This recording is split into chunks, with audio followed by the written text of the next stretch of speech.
कर्तव्यर्थं न्यायानाम् अधिकाराणां प्राप्त्यर्थं साम्राज्यर्थं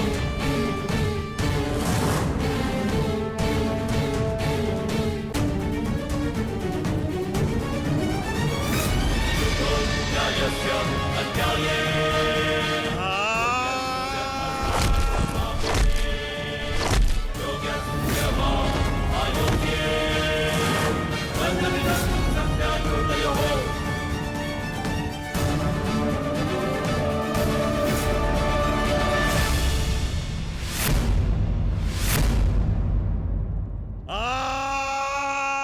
ये हो क्या रहा है?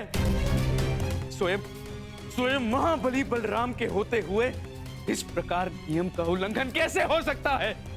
बलराम को कुछ करना होगा। ये छल है बॉस।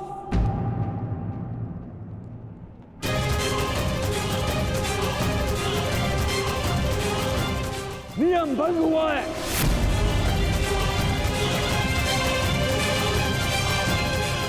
रुक जाइए दाऊ। आपने कहा था कि जो नियम भंग करके विजय प्राप्त करेगा तो आप उसे दंड देंगे, किंतु अभी जय विजय का निर्णय नहीं हुआ है दाऊ। आप भीम को अभी दंडित नहीं कर सकते।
मित्र,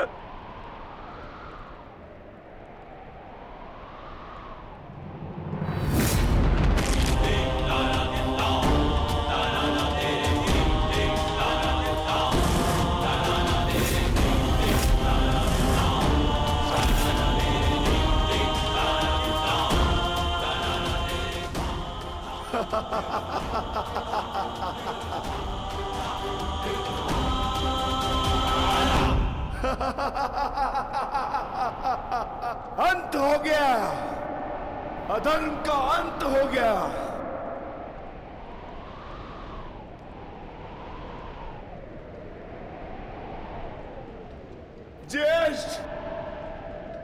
पांचाली से कहना, मैंने अपनी प्रतिज्ञा पूर्ण कर ली।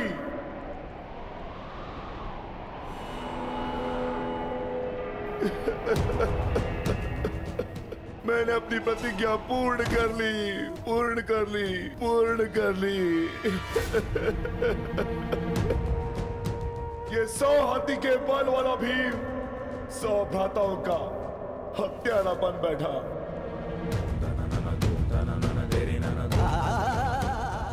आज ये देवपुत्र अपने भ्राताओं का रक्त पीने वाला राक्षस बन बैठा।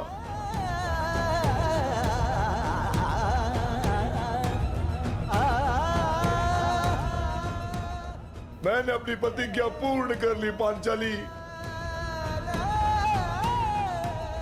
तुम्हारे अपमान का प्रतिशोध मैंने ले लिया। इस महायुद्ध में, इस महाभारत में मैं विजयी हो गया।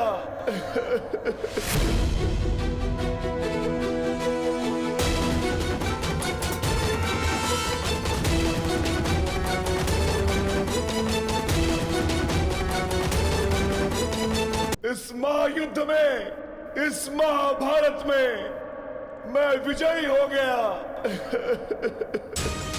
परंतु आज स्वयं को हार गया ये वृकोदर भीम। हार गया ये वृकोदर भीम।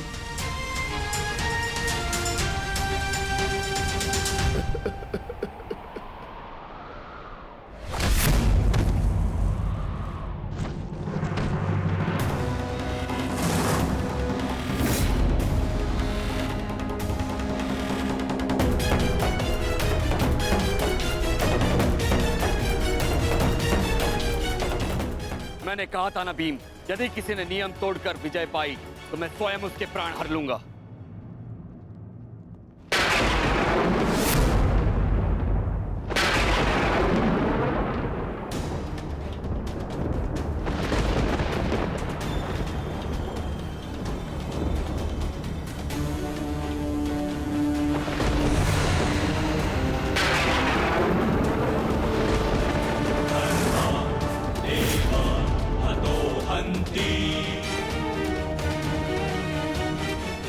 तुमने दुर्योधन की जंगा पर प्रहार करके द्वंद का नियम तोड़ा है भीम। अब मैं तुम्हें जीवित नहीं छोड़ूंगा। धर्म स्थापना के लिए यह आवश्यक था और मेरी प्रतिज्ञा पूर्ण होने के लिए भी। माधव ने मुझे मार्ग दिखाया, परंतु यदि माधव के ज्येष्ठ मुझे यम के मार्ग पर भेजना चाहते हैं तो मैं उसके लिए भी सच्चा हूं। श्री बलराम। बलराम, अंत कर दो इस दुष्ट का। ये हत्यारा है। इसने मेरे 100 पुत्रों की निर्दयता से हत्या की है। जिन पांडवों ने मेरे वंश के वृक्ष की जड़ों को काटा है, काट डालो उनके वंश के वृक्षों को। ये क्या अनर्थ हो गया महादेव। आपके दिए गए वरदान के पश्चात भी ये माता अपने पुत्र, अपने दुर्योधन को उस कृष्णा के छल से नहीं बचा पाए। ये कैसा न्याय है आपका। इसने 100 पुत्रों के गर्वित पिता को पुत्रहीन कर दिया। इसने एक अंधे के सभी स्वप्नों को अंधकार में डाल दिया।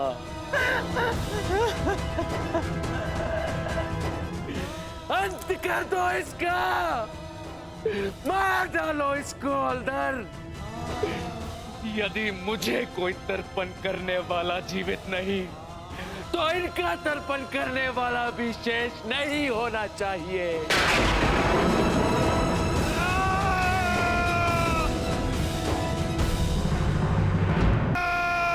एक क्षण रुक जाइए दाऊ।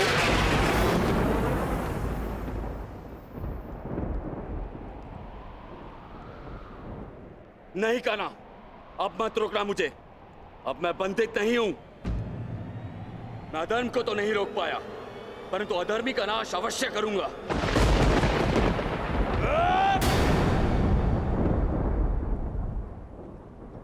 किंतु अधर्म कहां हुआ है दाऊ?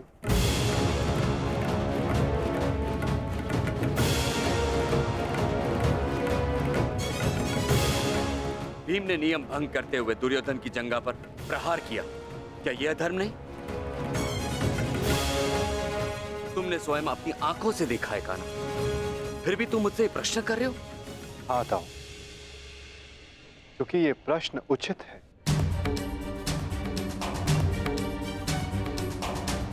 माना कि गदा युद्ध में कमर से नीचे प्रहार करना गदा युद्ध के नियमों के विरुद्ध है, परंतु गदा युद्ध तो तभी समाप्त हो गया था दाऊ जब दुर्योधन ने भीम के हाथों से गदा गिरा दिया था। किंतु उसके पश्चात क्रोध के कारण दुर्योधन निहत्थे भीम पर निरंतर गदा से प्रहार करते रहे। क्या यह उचित था दाऊ?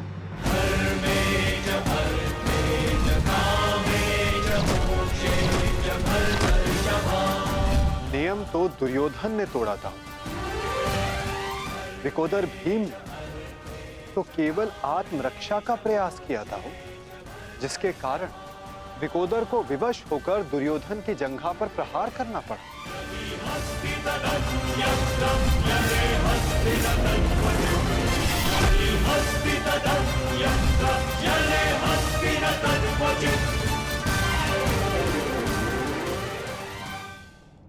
और दाऊ, स्मरण रहे, नियमों को भंग करना तो दुर्योधन ने प्रारंभ किया।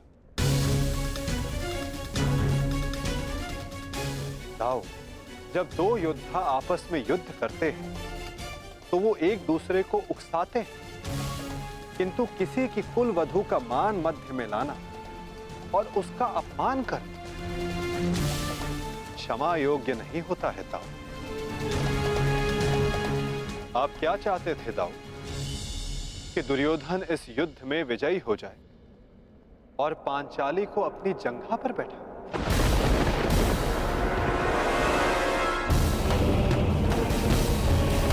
क्या चाहते थे दाऊ? कि दुर्योधन इस युद्ध में विजयी हो जाए और पांचाली को अपनी जंघा पर बैठा।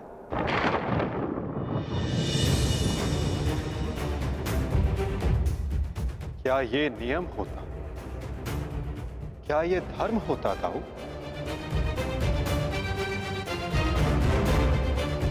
यदि ये दोनों युद्ध करना चाहते हैं तो करें। इस युद्ध का निर्णायक मैं बनूंगा। और स्मरण रहे, जिसने भी इस युद्ध में नियमों का उल्लंघन करके विजय पाई, उसे मैं स्वयं अपने हल से समाप्त कर दूंगा।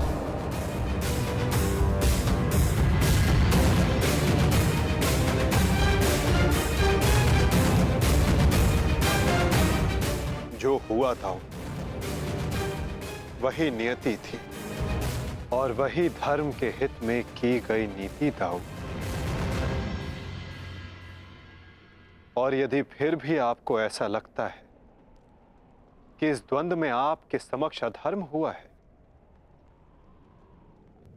तो उस सारे अधर्म की जड़ मैं होता हूं।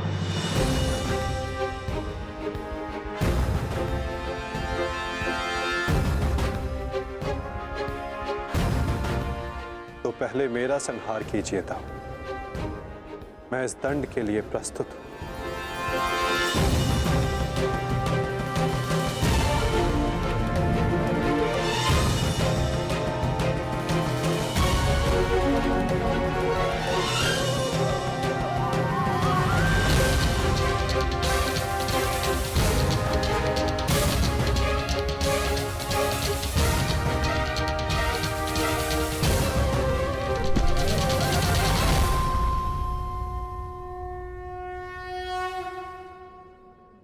तुमने मुझे निरुत्तर कर दिया कान्हा।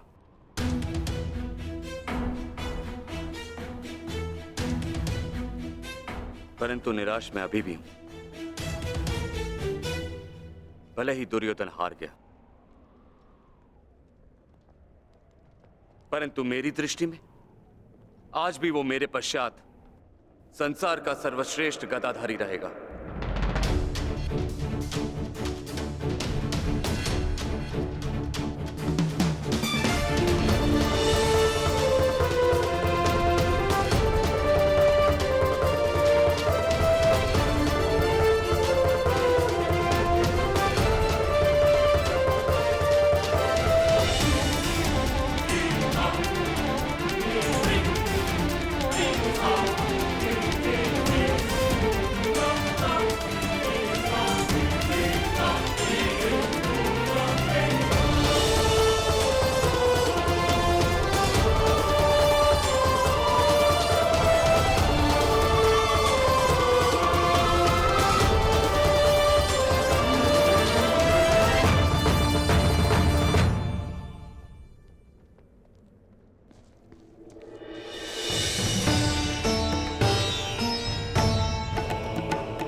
दुर्योधन के अंत के साथ साथ इस युद्ध का भी अंत हुआ वासुदेव। हम विजयी हुए। धर्म ने आज पुनः अधर्म पर विजयी पा ली। युद्ध समाप्त हो चुका है। चलिए सब शिविर की ओर चलते हैं।